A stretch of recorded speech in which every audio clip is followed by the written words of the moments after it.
So thank you everyone for joining us today for our webinar on managing Phragmites to protect species at risk at a land manager's guide. So I'm going to be your presenter today. I'm Clarissa Hoffman. I'm the terrestrial project coordinator. And let's just jump right into it.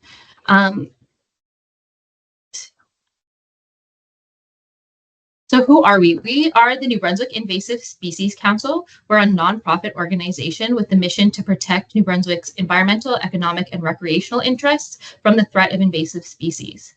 So we're guided by a steering committee made up of representatives from NGOs, government, industry, academia, and recreational stakeholders in the province. And we are a chapter of the Canadian Council on Invasive Species. We work on a variety of on-the-ground and outreach projects aimed at reducing invasive species. This webinar is taking place through our larger project focused on reducing the threat of Phragmites to species at risk in New Brunswick and Nova Scotia in partnership with the Nova Scotia Invasive Species Council. This project is funded through the Habitat Stewardship Program and Environment and Climate Change Canada. So what is Phragmites? Phragmites is an extremely tall, dense perennial grass. This species was first introduced to North America in the early 1800s. It is believed to have come over either accidentally through the movement of soil and ballast on ships or intentionally for horticultural use. It's believed that there have been multiple introductions since colonization. And the species is increasingly common in New Brunswick, with large concentrations in Moncton and Tantramar and increasing populations in Fredericton and St. John. If you have traveled through Ontario and Quebec, you will have definitely seen this species, especially if you've been traveling by rail. It prefers wet areas like wetlands, ditches, and roadsides. So what are some of the impacts of Phragmites? Why do we care about it? So a big one is the loss of biodiversity. It outcompetes native plants for space. It forms dense monocultures that crowd out that native vegetation, and it can grow up to 200 living stems per square meter with standing dead in there as well. So it's incredibly dense. It pushes out those native species, which in turn reduces plant diversity, impacting the entire ecosystem. Sorry about that. It also disrupts habitat by dominating wetland areas and eliminating habitat for other species. It alters hydrology. The dense stands can change the water flow patterns in wetlands and along shorelines. The plant's dense roots trap sediment, which can lead to changes in the structure and function of wetlands. And it can also accumulate sediment, which can alter water depth and clarity and impact water quality and the health of organisms. It also impacts on water quality. The dense Phragmites stands can lower oxygen levels in wetlands and waterways by restricting the movement of water and slowing down natural processes like water aeration. The decomposition of Phragmites can lead to increased nutrient levels like nitrogen and phosphorus in the water, which can contribute to eutrophication, a process that depletes the oxygen in the water and harms aquatic life. There's also an increased fire risk. So as I mentioned, they're kind of in passing. When Phragmites dies off for this season, it stays standing. So then you've got these dry stems and seed heads kind of all throughout the environment, and those provide excellent dry tinder in the case of a fire. And then that is further exacerbated by the growth habit of Phragmites. So Phragmites really likes to grow in like long linear environments along roadsides and railways, which then allows those patches to connect separate environments. And then when a spark bounces off the road, which happens all the time, those patches can really quickly ignite and spread fire through disparate ecosystems. So that's a really big effect of this species. And then there's also some effects on ecosystem services. Wetlands, which are typically home to a diversity of plant species, act as natural flood buffers by absorbing excess water. Phragmites is less able than native vegetation to absorb those flood effects and buffer floods.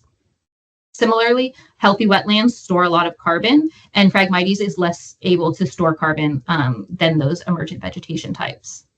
Then there's also some economic impacts. Phragmites can damage infrastructure, particularly roads. It can pop up through asphalt when it's growing along roadsides, and it can also block signage and sight lines along roads.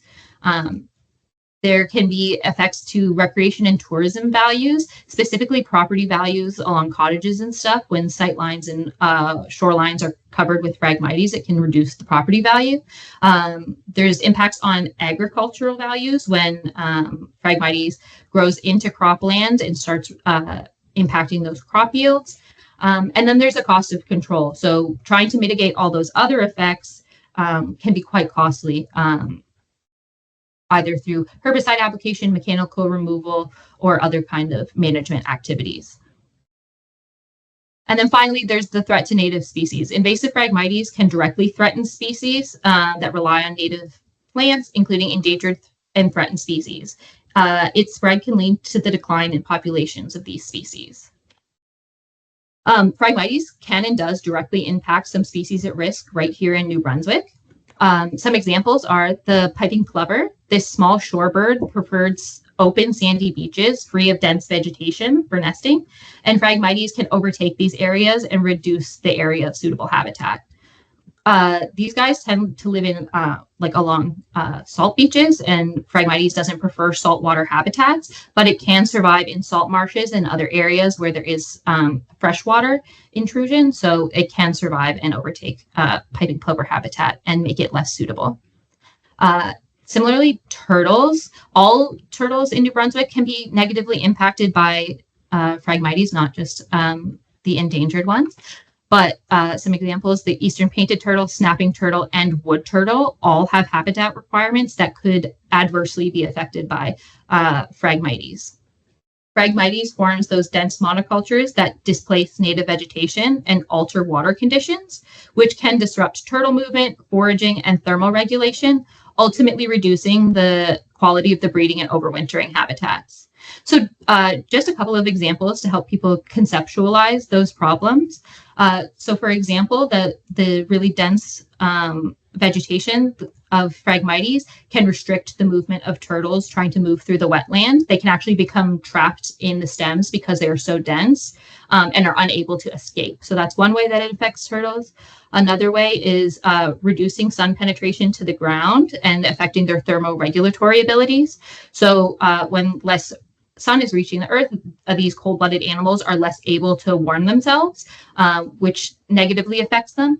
And then for two species, the painted turtle and the snapping turtle, they have what's called, they have sex-determined, or thermoregulation determined sex. So cold eggs that are cold tend to turn out male, and eggs that are warm tend to turn out female. So if all of the eggs are always cold, they're always turning out male, that will eventually affect the breeding ability of the turtles going forward. And then finally, there's the least bittern. This small heron relies on cattails and other emergent wetland vegetation for breeding and nesting. And then Phragmites can displace this preferred cover and provides subpar cover. Phragmites can also alter water flows and encourage succession of marsh into drier habitat, which of course degrades the marsh habitat on which the least bittern relies.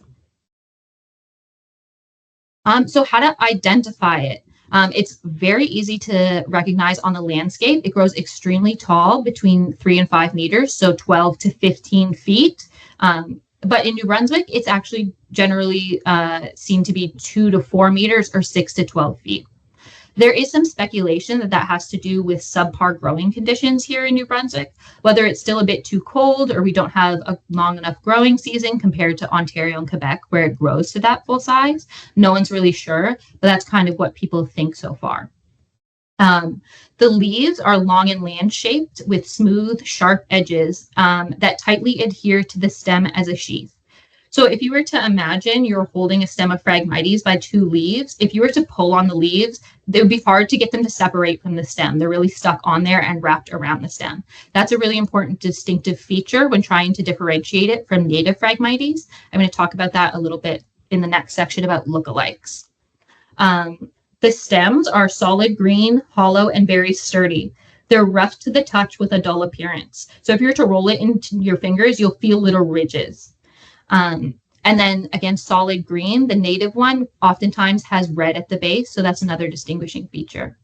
And the flowers, they're large and fan-like. They're purplish when they first start growing. And then when they are mature, they're a more tan buff color. They bloom from July and September, and the dead flower heads remain over winter. So if you went out now in the Moncton area, you can still see those big seed heads. And they'll stay on right up until the new growth starts in the summertime. Some common lookalikes. The most important lookalike is native Phragmites. So this is the same species, Phragmites australis, but is a different subspecies. The native is subspecies americanus, whereas the invasive is subspecies australis. So because they are the same species, they're extremely similar and can be hard to differentiate. The native tends to grow more sparsely and will be intermixed with other vegetation, and also has smaller seed heads. But these methods are not 100% reliable when trying to differentiate, because new patches of invasive Phragmites, when they first start growing, can be less dense and can have those smaller seed heads. So it's really important when trying to differentiate native and invasive Phragmites to look at a variety of features. Some of the most important features that I like to look for are the leaf attachment. So like I said, with the invasive, if you were to try and pull those leaves away, they'd be really stuck on there. They'd be hard to pull off. And even now, after they've been dead for many months, if you were to go out and look at a patch of Phragmites, most of them would still be attached. If you were to go look at a native patch, they will have dropped all of their leaves. If you were to hold a fresh stem and pull on the leaves, they would come away super easy. So that's a really distinctive feature. And another one is fungal spots. So the native species of Phragmites is susceptible to a fungal infection that causes it to have little black dots about 1 millimeter in size along the stem. If you were to look on an invasive Phragmites, it will never have that because it's not susceptible to that fungal infection. So that's a really good method to know for sure if something is native. If it has the dots, it for sure is native. However, of course, because it's an infection, not every stand of native Phragmites will have those spots and will have that infection. So if it doesn't have spots, it's not as reliable. Like you can't tell if it's native or invasive, but if it does have spots, you can be 100% sure that it is native. Learning all of these differentiating features and having something on hand to remind you is really helpful, because a lot of these features can be kind of intermediate depending on the growing conditions of the different patches. And even people who are super experienced at telling the difference between these species can be incorrect and can have a hard time. And a lot of the time, people who are interested in pursuing control of Phragmites will do genetic testing of a patch to ensure that it is the invasive species before they start treatment, just to make sure they're not getting those patches confused. So that one's much harder to tell apart than the other two. That's the only one you really have to worry about mixing them up.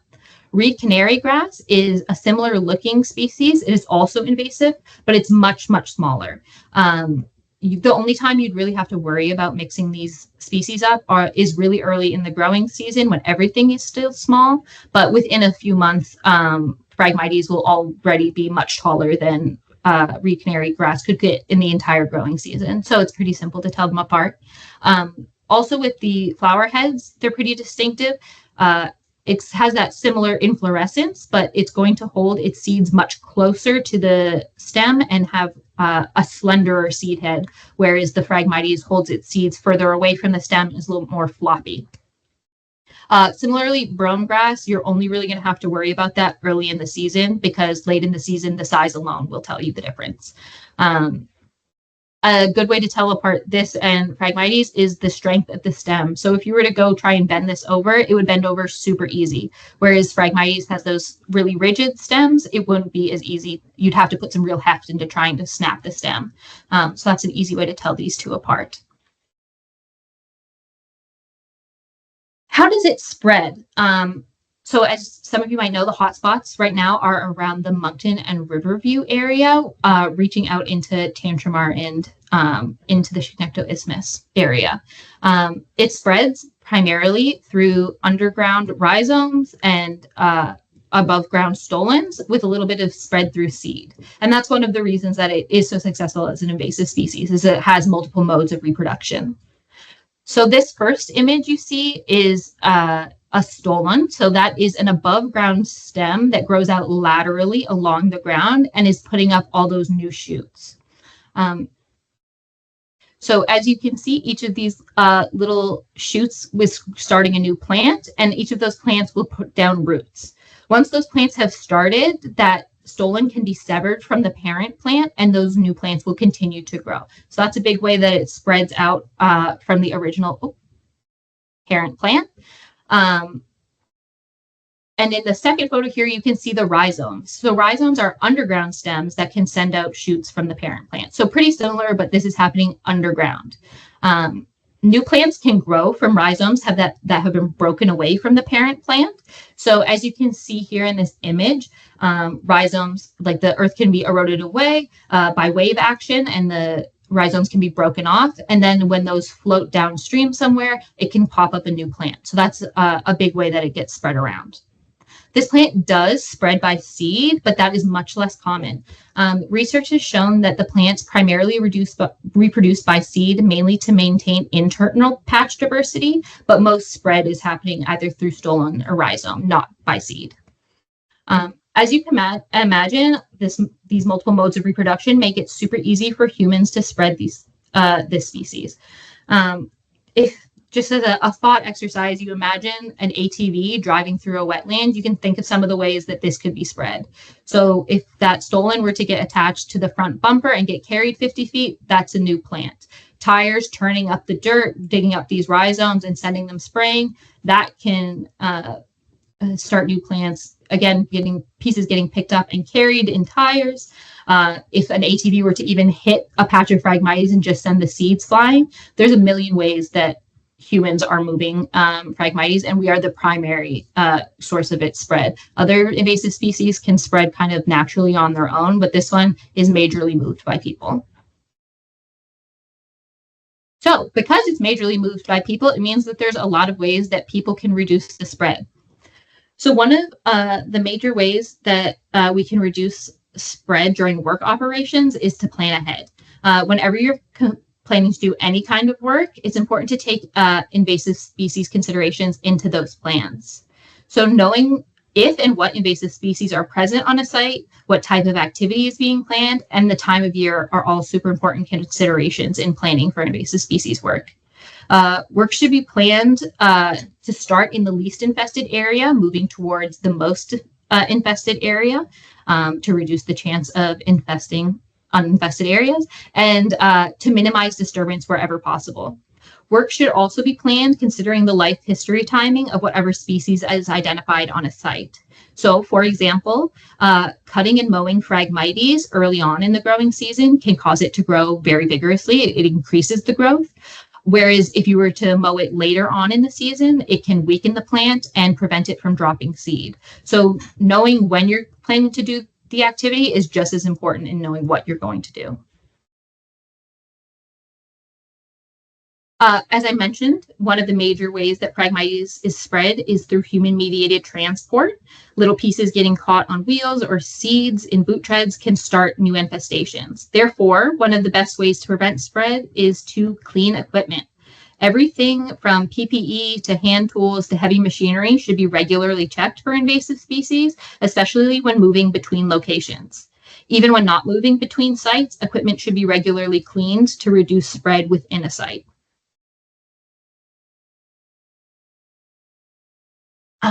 Equipment, the most important times to check your equipment are before moving a vehicle out of an area, when moving equipment between properties or sites within the same property where Phragmites could be in one place and not the other, machinery being used along roadsides, ditches, and on dirt roads and trails, equipment that will be transporting soil and rock, and before visiting remote and sensitive areas.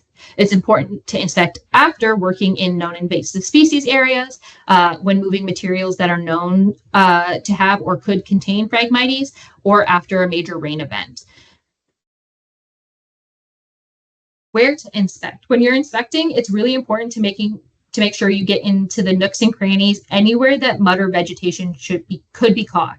So this means checking the inside and the outside of the equipment, removing any guards, covers, plates that are easy to remove, and checking the underside of the vehicle for radiators, spare tires, footwells, bumper bars, anything.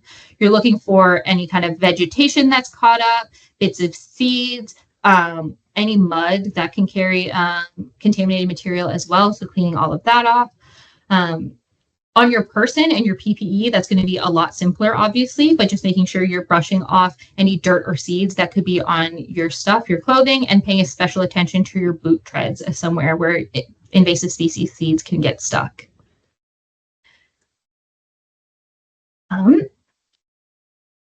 Before entering a work area, there's a couple things that you can do ahead of time. So first thing we've already talked about is planning work activities and making sure that you're progressing from least to most infested sites. Another important part of cleaning and preparing is setting up a staging area with cleaning equipment. This should be a spot that either has invasive species already or will be easy to remediate after the fact. And to set up this staging area, you're going to add a portable wash station or power washer is ideal, but even just hand tools with brushes to scrape off any kind of unwanted material off of your equipment. And then having somewhere to dispose of all of that vegetation and material that has been removed from equipment. At the end of the day, all equipment should be inspected here and cleaned in this staging area, both when entering and leaving a site. It's important when setting up your staging area to consider where runoff is going. Obviously, it kind of defeats the purpose of cleaning off your stuff if you're having all the runoff run off into a sensitive area. So making sure that it's either running off into a stormwater drain of some kind or into unsuitable habitat. So for example, Phragmites needs wet ground. So you would set up your cleaning station somewhere that is typically full sun, always dry, so that if Phragmites seeds accidentally get left there after you've cleaned up the site, it's not necessarily going to cause a new infection. So just being conscientious of where that site is being placed is super important. Leaving the site and entering a new area, it's important to brush off all of the debris and leave it at the designated cleaning area. This won't always be possible, obviously, to set up a staging area wherever you're going, but it is important to wash your equipment anyway. So even if you're just bringing it back to the office, giving it a rinse off in the parking lot, just doing anything you can to make sure it's clean before you're moving it to that next site is super important. It's also important to dispose of any contaminated material properly. Never compost invasive plant material, as obviously the compost can just spread it somewhere else. We're going to get into that a little more later in the disposal section, but just making sure that every little piece is being collected and contained is really important.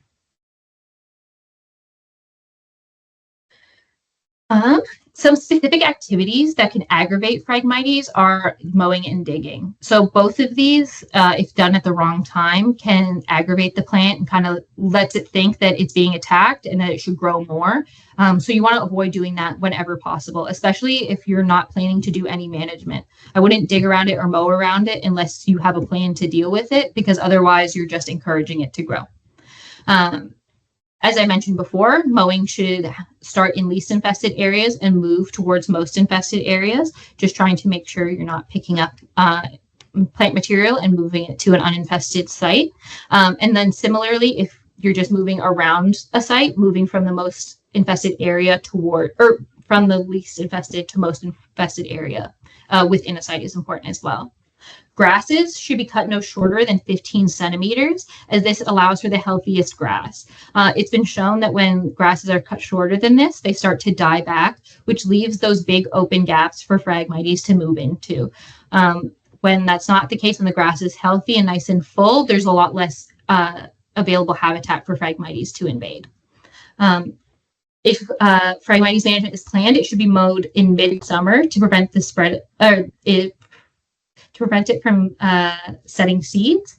And when it's not during this period, so either early on in the growing season when we don't want to be mowing Phragmites because it encourages growth, or late in the growing season when we don't want to be mowing it because seed has already been set, it's important to avoid the patches altogether. So shutting off equipment and raising it so it's not touching the plant material at all, and completely avoiding the patch is ideal. And then digging and other earthworks. So similarly, digging can aggravate it. So making sure that you're not disturbing the ground anywhere around it unless entirely necessary is important. If you have dug up any material, it's important to bury anything contaminated, any earth that could have rhizomes or seeds in it, along with any of the actual plant material, should be buried at a depth of more than 1 meter. Anything more than 1 meter is not able to regrow.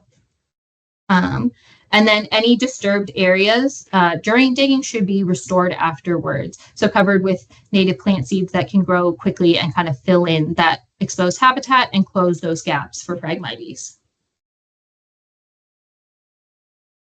And then some general principles to keep in mind when thinking about Phragmites and doing any work. First of all is to minimize disturbance. As I said, Phragmites really thrives in disturbance. It looks for those open gaps in the habitat. So reducing those gaps reduces the habitat that Phragmites can invade. Maintaining as much existing vegetation as possible is a great way to make sure there's nowhere for it to grow. And then replanting as soon as possible with fast-growing native plants after work is completed is a great way to exclude them going forward. Fast-growing and native are key there because if it's non-native, you could potentially be just creating a different invasive problem. And then fast-growing is important because Phragmites is fast-growing. So if it's able to establish in a site and kind of get a leg up on those native species, it will establish. So you need something that can establish first and shade out Phragmites so it can't grow at the site. And then next is source and waste materials. Making sure that anything you bring into a site is invasive free. So this is a big one for this is contaminated fill. So like I said, Phragmites can be transported either the seeds or the rhizomes in contaminated soils. So making sure that your soils are coming from an invasive free site is important. But it can also be introduced through seed mixes and intentional plantings. So seed mixes are a big one. Grass seed mixes often have at least some invasive species in them. So making sure when you buy a mix that all of the species that are in that mix are what you want is super important. And then also with intentional plantings. So horticultural ornamental plants that you are intentionally planting can often have invasive species growing in the pots with them, or thinking larger than invasive plants can also have bugs and other pathogens. So looking all over all of your plants and seed materials for invasive species is a great way to reduce the spread. Contaminated fill should be left in place when possible. So trying not to move it between sites. It would be ideal if it could be buried on site at a depth of more than 1 meter, but this isn't always possible. If it's not possible, it is ideal to landfill all contaminated materials. So securing all of it in bags or under tarps to make sure that nothing falls off as it's being transported, and then leaving it at the landfill where it will then be buried. Invasive plant material should never be composted as that can further spread. And it's also important to note when thinking about disposal that different landfills have different protocols for disposing of invasive plant material. Some landfills won't even take it. So making sure that you've confirmed with that local waste manager that the facility will take the product beforehand is vital before starting any work, because obviously you don't want to be stuck with 100 bags of Phragmites and nowhere to put it. And then finally, reporting. Understanding where Phragmites is and how it is spreading is vital to planning regional management actions.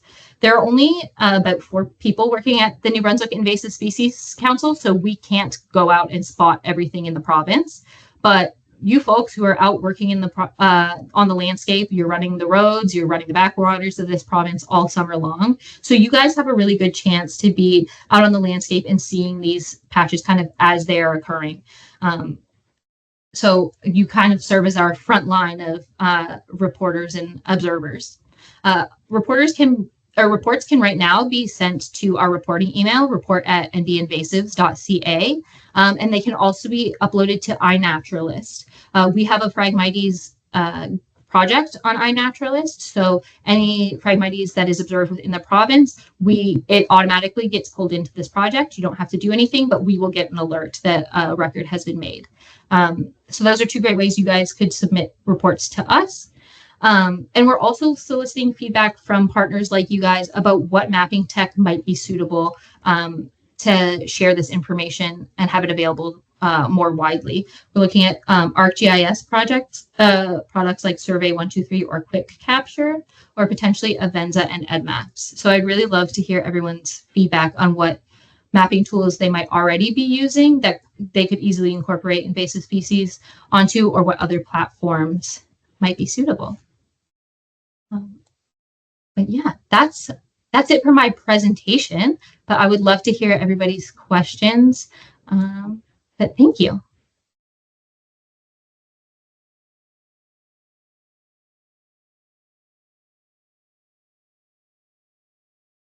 Blair, I don't know if you want to turn on everybody's mic. I'm not sure how to do that from my end.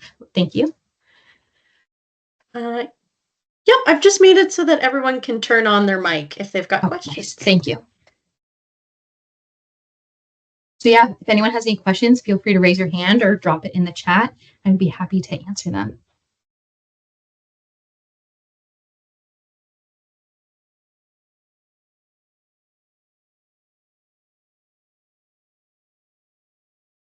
Yes, Josh.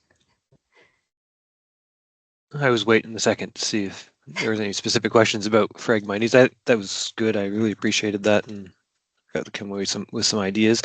Mine's not specifically Phragmites related. We have some reed canary grass growing at Murray Beach Provincial Park, and we're gonna have to deal with that. Curious if it's similar process to Phragmites, or maybe this is a separate conversation, but no, it actually reed canary grass is extremely similar in its growth and spread habit to Phragmites, and it actually has a lot of the same control methods. So a lot of that information, or basically all of it, about how to reduce spread is applicable, and like cleaning the equipment and stuff. And then separately from this, we are actually going to be publishing a best management practices for reed canary grass here in the next few weeks. So I'll make sure that you're on the email list for that. But it is a lot of similar stuff. And a lot of those principles that I went over about reducing spread apply to most invasive species. Great, thanks. If you want to use Murray Beach as a guinea pig of how to deal with it, we'd be interested. I'll definitely follow up with you about that. Yeah. I'd love to hear more about it. Thanks. Aaron. Just wondering if you've got any examples of native fast-growing vegetation to plant in restoration scenarios. We've looked at a few grasses, but being that we don't have a lot of we don't have native meadow here, right? So we would be bringing in sort of our closest neighbor, like Ontario types of species. Just wondering if you can speak to that, because some of them can be difficult to find in bulk. Others not. Others are easier to find in bulk, and trying to balance that out. Yeah, we don't have any specific recommendations for that, more so because it's kind of site dependent on what kind of vegetation you'd be wanting, depending on whether it's like dry lands, grass, wetlands, that kind of thing. So I don't have any specific species recommendations. I will say though that just making sure that they're not invasive is kind of more relevant than like native. Fully native. Fully native is nice for, well, just like a habitat, making sure that everything is as it should be, but it's not necessary for excluding the invasive species. Just making sure that you have a quick growing non-invasive is also suitable. So that's kind of the only recommendations I have in that sense.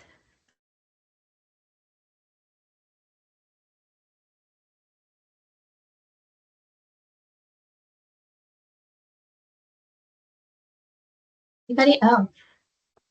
First, I just saw Aaron put in the chat that NCC has been looking at Canada wild rye and Virginia wild rye in reed canary grass restoration projects. Yeah, it is definitely something that we would want to look at going forward, having a list of specific both species to recommend and also brands, because some seed mixes are obviously different depending on the brand.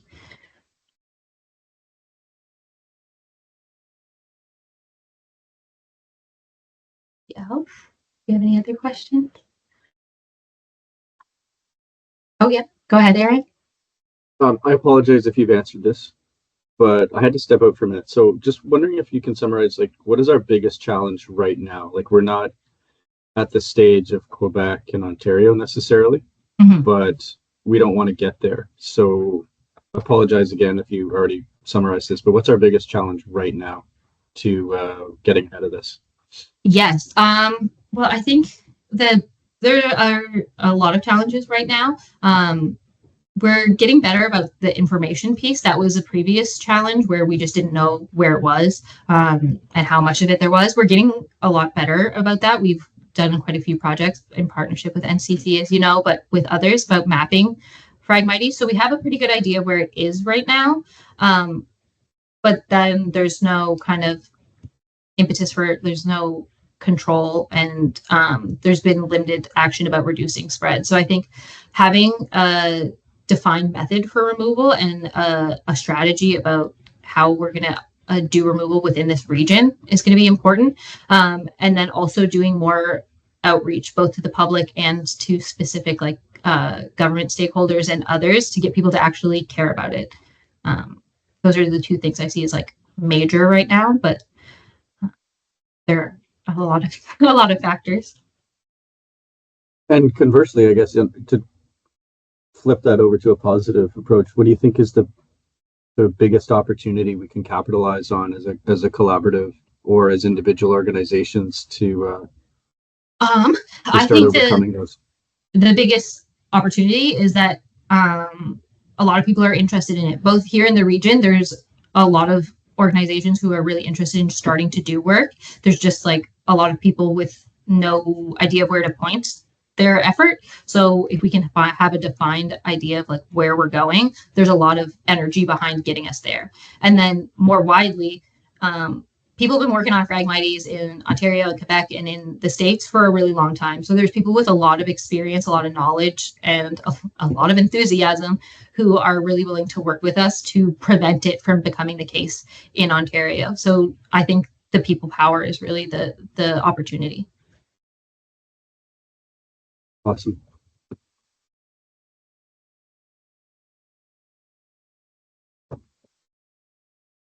Anyone else have any questions?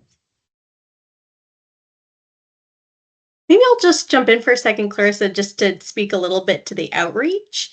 Yeah. So we have been doing outreach with Phragmites and also kind of linked to our Plant-Wise program, which kind of generally encourages people to go for more native plants as opposed to invasive plants.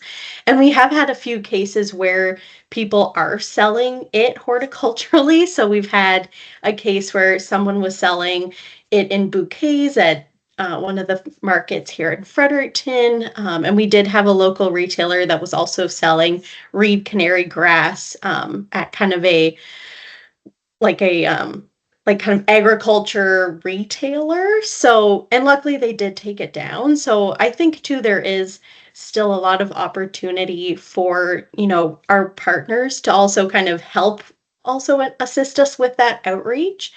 Because I think when we have done education, people are very open to it and don't want to further spread. But it's, just any way that our partners can help to kind of spread that word as well is very helpful.